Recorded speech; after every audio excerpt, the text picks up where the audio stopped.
Okay, guys, so I'm responding to an attack on me by two different people, both of whom I know, and I'm going to respond in this video here. So let me just give a little bit of background. So two people that I have worked with in the past and I decided to separate myself from after, should we say, some unethical behaviour from my perspective and from my point of view.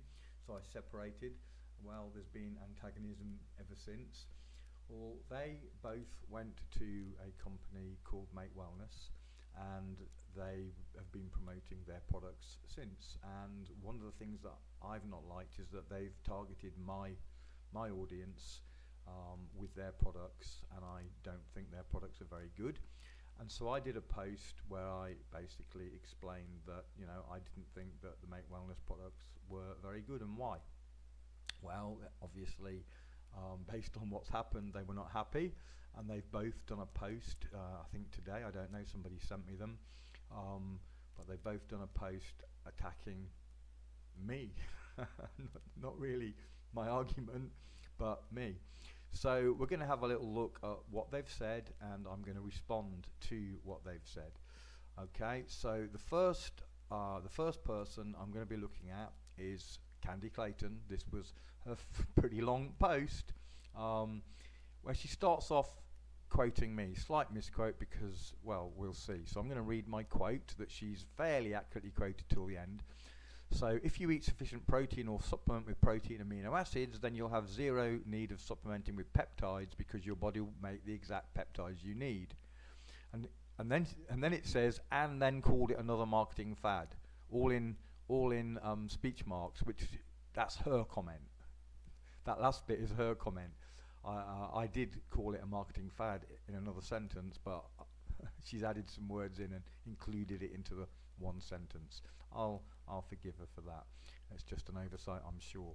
Anyway, she does say something which I wanted to highlight and have indeed highlighted. Be careful who you take your education from. Okay, I agree with that, and I'm going to suggest you do not take it from Candy Clayton or her friend that I'll be coming to, Cassie. Okay, so she says, let's have some education on what precision peptides are because you cannot just eat steak, blah, blah, blah, blah. Okay, so she goes into a long marketing hype. I mean, even the word bioactive precision peptides have many potential uses in nutritional science. Okay, what does that even mean? What's a bioactive precision peptide? What's bioactive mean? Well, it just means from food, okay, as opposed to synthetic peptides, which are the usual type of peptides that are injected into people when they do peptide treatments and so on. So they're getting peptides naturally from food. Great. So bioactive kind of sounds cool, doesn't it? But it doesn't have a lot of meaning. Precision, specific ones that they want you to have, whatever, peptides. Okay. So now my argument, just so you understand that I presented in my post, was that basically when you eat food, peptides or any other food, what happens in your digestion is your digestion breaks it down into the smallest possible components. In the case of peptides are basically a form of protein. Okay, so what's going to happen when it goes in your stomach is your stomach is going to break it down into the smallest parts it can, which basically means amino acids. So it's going to break down those peptides into smaller amino acids. So you don't actually, when you eat that peptide, you don't end up with that peptide. You end up with its component parts, and then the body will reassemble and make it into whatever it wants, which could be the original peptide that it was, but more likely it'll be something else. So you're not really getting the peptide that you took. Okay, now the only way that would be possible that you could was if there was some mechanism for protecting it in the digestion so that it didn't break down and stayed whole, and we'll come to that in a little bit. But anyway, I've left this up for some time so that people can read it, because I'm really not going to read all the way through it, because she doesn't address at any point my argument. At no point does she mention it, and address that. So really, it's just a lot of marketing gobbledygook. She's just arguing that peptides are good, and they are. Peptides are good. Your body does a lot of cool things with peptides, but that's not the problem. The question is, what amount of those peptides genuinely get through your digestion into your blood from these products? And my argument is next to nothing. Okay, so she doesn't address my argument. She just just says, be careful who you take your education from. Yeah, absolutely. Again, I will agree. She hasn't addressed my argument because, frankly, she can't. I'm very familiar with her knowledge. It's not great. And here again, she shows that. Okay, so let's have a look at the next person who's her friend that works with her that also attacked me, slightly stronger. So might have to shrink this one a little bit to be seen. Can I do that? Am I think I can. Maybe I can't. Well, apparently I can't. But anyway, this is Cassie Riddell. So she's also commenting on my post, and she says eating protein isn't the same as supplementing with food peptides. These peptides, just understand, eating protein isn't the same as supplementing with food peptides. Maybe she doesn't understand what bioactive means.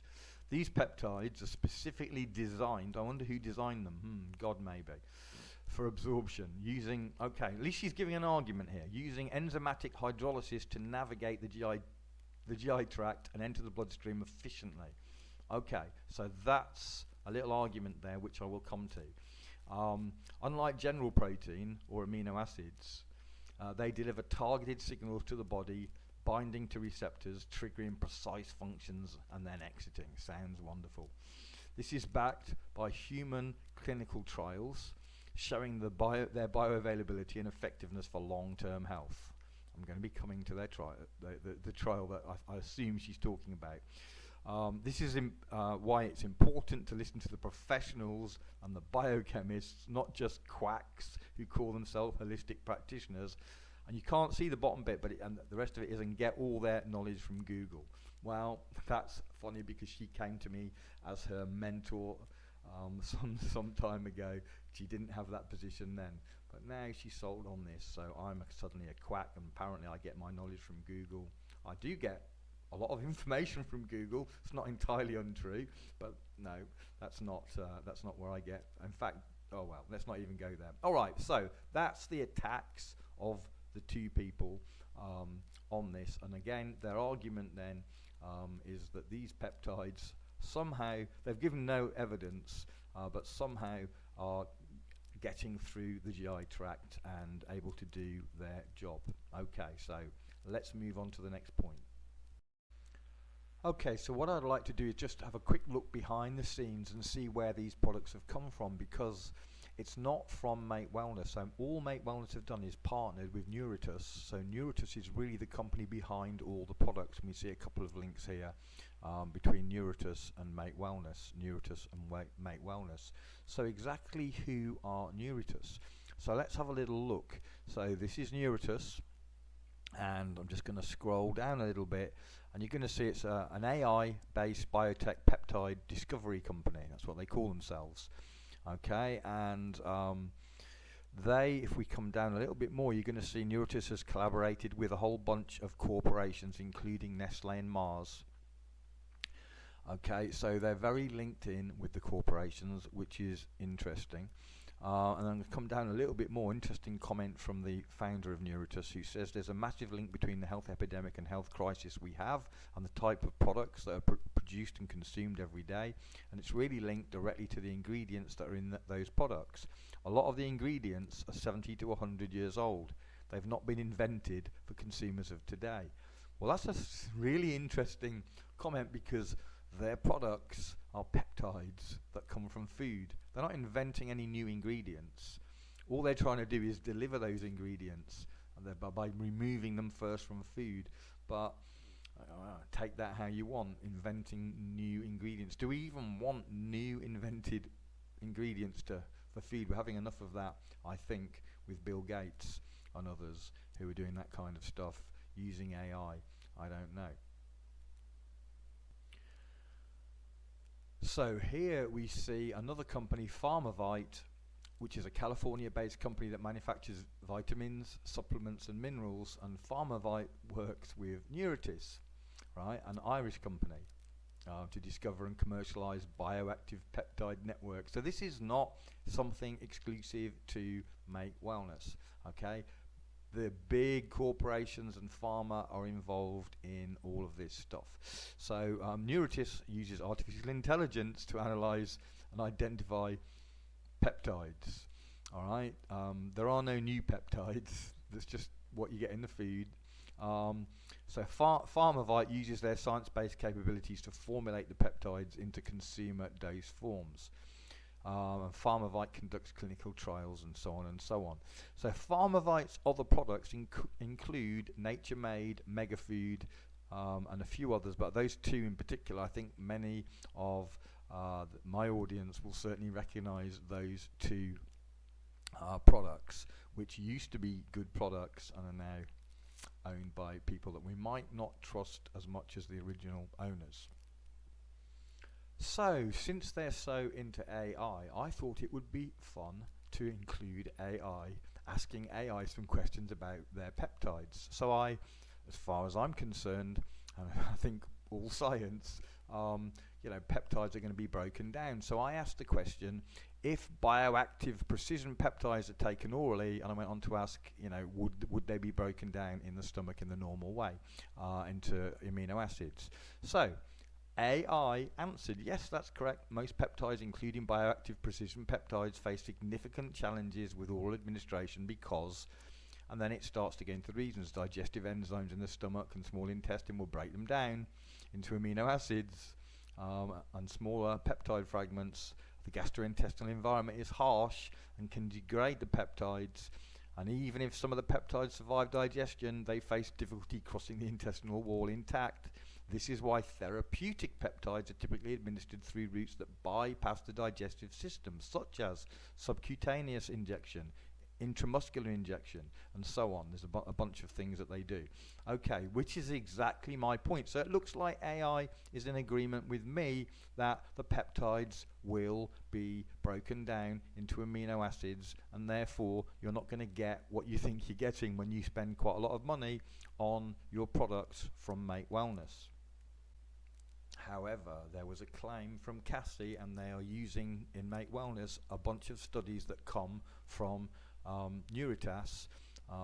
They've got a bunch of studies, and they specifically, one of the claims, key claims, most important claim in my opinion, is what's the bioavailability of such proteins, such peptides, how much of it gets through. So this is a study specifically on that question. So we don't need to rely on what I say, or we don't need to rely on what they say. What does this study say? And by the way, a lot of studies aren't even very accurate, but this is the study that they are using, and I'm going to go with it because this study doesn't do well for them. It's quite funny. It really is not a good study for them, but this is the key one that they use. So we're going to look at that. I suspect Cassie and Candy just can't read studies because I don't think they'd be using it, or in fact they haven't given this. They're just claiming that the studies support them. So here's the study. Okay, now it's a long study. Okay, it's really long. So I've gone all the way through this and was very interested to learn that this study does not support what they're claiming at all. In fact, they only had one peptide, and it was a weird peptide that's not even in normal food anyway, that actually managed to get through at 30%. 30% is pretty woeful, and they had one that did that, and not one that you normally get in food. So, but the rest of them, and 30%, if you think that's bad, you need to look at the majority of them, which is 0 point something percent in most cases. Basically, none of it is getting through. Okay, so I'm flying through this, scrolling down. Let me do it fast. Okay, you can go and check this yourself. Whoa, I've gone past now. All right, let's just get to their conclusion. Okay, of this study. So let's have a look at this. So protein hydrolysates are sources of bioactive peptides which may have a useful biology. They can either be prepared as an intact form from a nutraceutical market or considered as a source of constituent bioactive peptides which can then be synthetically produced by the pharmaceutical industry. Okay, so there's a lot of long words here which I'm struggling to get my tongue around. Let's go on down. In anti-low, I don't think I need to read all of this. A consensus of the use of techniques to assay. Where do I need to get to? Currently, the most common in vitro assays used in food science tend to focus on bioaccessibility rather than the poor relevant perimeter or permeability. The pharmaceutical sector is somewhat skeptical. Here's the key part. The pharmaceutical sector is somewhat skeptical about the merits of these peptides, in part due to the regulatory concerns over product purity and, here's the bit, the lack of proof for health claims in randomized controlled clinical trials. So if they want to go by the studies, which apparently they do, then there's a serious problem right there. There's a lack of proof for health claims, even if you get it through into the blood. It tends to limit its interest to specific bioactive peptides. That can access targets in a disease process and be synthesized. Some of the resulting potent peptides may have potential to okay, so some of the resulting potent peptides may have potential to be delivered in oral solid dose formats using intestinal permeation, enhancers and nanoparticles and devices. Okay, so basically they're not even convinced that it has the health benefits claimed, but if you go through this whole study, you're going to find that they don't have a viable mechanism right now of getting therapeutic doses of peptides into the blood, and most of them are 0 point something % is getting through, okay, which is unbelievably pathetic.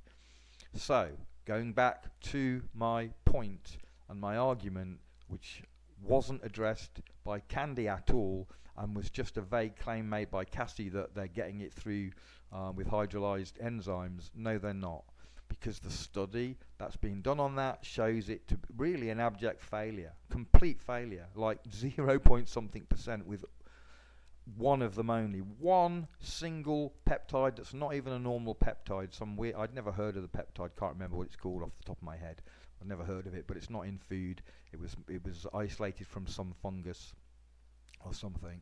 So exactly what I said turns out to be true. AI agrees with me, their own study agrees with me, they have no reasonable response to the claim. They are selling a product which is utterly useless. Well, I mean, I'm not saying it's unhealthy. Your body will use those it'll break those peptides down and use the amino acids, but there's much cheaper and easier ways to get your amino acids, including eating some steak.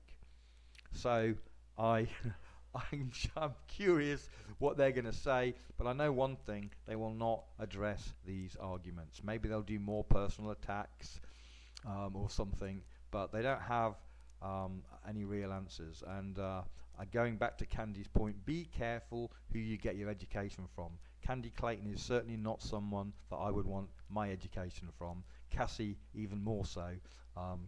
Candy does know more than Cassie. Cassie knows next to nothing. So don't take your health advice from people like that. Look at the studies, or talk to people that, if you can't read studies, talk to people that can, and you know, try and not be fooled into taking expensive supplements that really are doing nothing for you. And finally, one last comment. So Make Wellness is an MLM. Somebody asked on her thread that was attacking me on her post, they asked, is this an MLM? Candy, who's been in MLM for many years, knows full well it is, but obviously she was worried this person might not like MLM, so she said it's an affiliate based Make Wellness. Completely not true. It's an MLM. She knows that. Anyone can find that out in a few seconds. So it would appear that Candy just says what's necessary to get the sale.